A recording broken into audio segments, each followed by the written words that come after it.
I first saw Chidibere on a Tuesday morning when the Hamatan wind was still bitter. I was leaving early prayer service at the Redeemed Christian Church, my white lace scarf still tied to my head, my Bible clutched to my chest like a shield.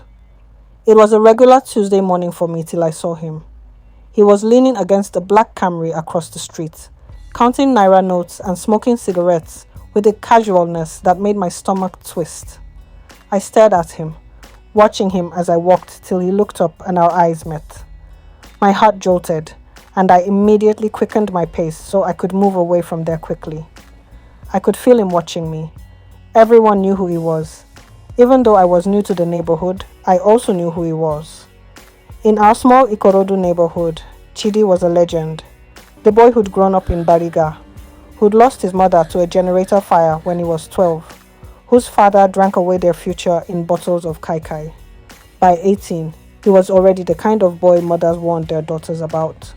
An area boy, a robber, the sort of person I'd been taught to pray for from a distance, not to touch, but I touched him anyway.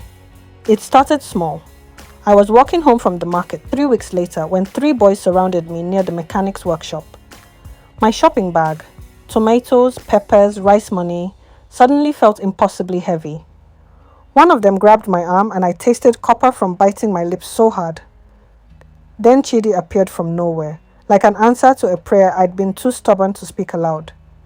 He didn't fight them. He just smiled. That slow, dangerous smile that would later become familiar to me, and said something in Yoruba that made the boys scatter like startled pigeons. When he turned to help me gather my scattered tomatoes, his hands were surprisingly gentle. "You're the church girl," he said. It wasn't a question. Yes, I am. And I'm not supposed to talk to people like you. He laughed, a real laugh, not cruel. Is that so? My name is Folake. I was 19, a final year student at Adeniran Ogunsanya College, president of the Youth Fellowship, the kind of girl my mother could brag about at prayer meetings. I believed in redemption the way I believed in God and Jesus. Absolutely, without question. I believed that everyone had something good inside them, waiting to be found like buried treasure. Chidi's good parts were buried very deep. After our first encounter where he saved me, we started meeting. Not dating, I told myself, just talking.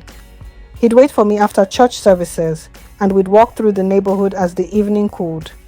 He'd tell me stories about his mother, about how she'd sold pure water to send him to school, about the day he came home to ashes and nothing else. He'd describe the streets to me in a way that made them sound less like a prison, and more like a place where a boy had learned to survive by becoming harder than the world trying to break him. "You're different," he'd say, watching me with eyes that held too much sadness for someone his age. You see me like I'm not already finished. I did see him that way. In my mind, I was already rewriting his story. A story where he was better, where he saw himself as the better man God had ordained for him to be. My friends noticed first. Zainab pulled me aside one afternoon, her expression serious. "Folake, that boy is going to ruin you," she My said. older brother knows him. He's been in and out of jail. Last month, he robbed a boutique owner in Maryland. The woman lost 50,000 naira. People need money to survive. You can't be the one saying this, Folaki. There are other ways to survive. Ways that don't end with you being attacked or dragged down into his life. I knew Zainab was right, but I couldn't stop. There was something in Chidi. Whenever I look at him, I don't see a criminal. Instead, I see a young man with a desire, not for money or possessions, but for the possibility that life could be different from what it seemed destined to be. When he was with me, he became softer. He'd quote prayers I taught him. He'd talk about getting out, about going legitimate, about a future that didn't require looking over his shoulder. I believed him. 6 months into whatever we were, Chidi got arrested. They caught him during a robbery on Victoria Island, a jewelry store heist that went wrong. The police showed no mercy. They beat him, and when he finally made it to court, the evidence was damning. A gold bracelet in his pocket, a gun, though it wasn't his, multiple witnesses.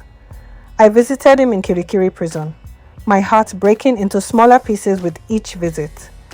He looked diminished there, stripped down to just his boxer shorts, his skin bare and grey. but his eyes lit up when he saw me, and that light made me believe we'd survive this too.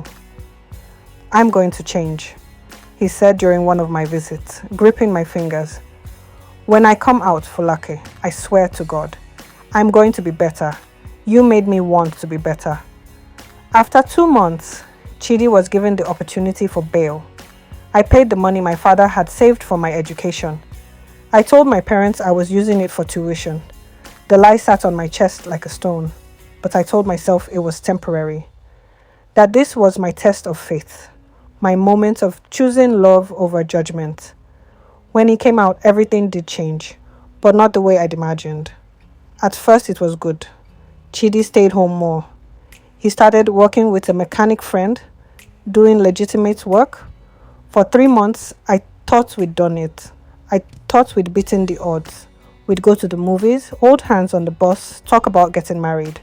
My mother even started to soften toward him. Then his sister got sick.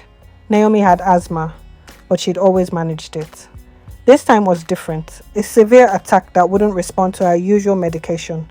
She needed a specialist, expensive tests, treatments that cost more money than their entire family had ever seen together. Chidi's father was no help. He was dead by then, finally drowned in his own bottle. I remember the night Chidi told me about it.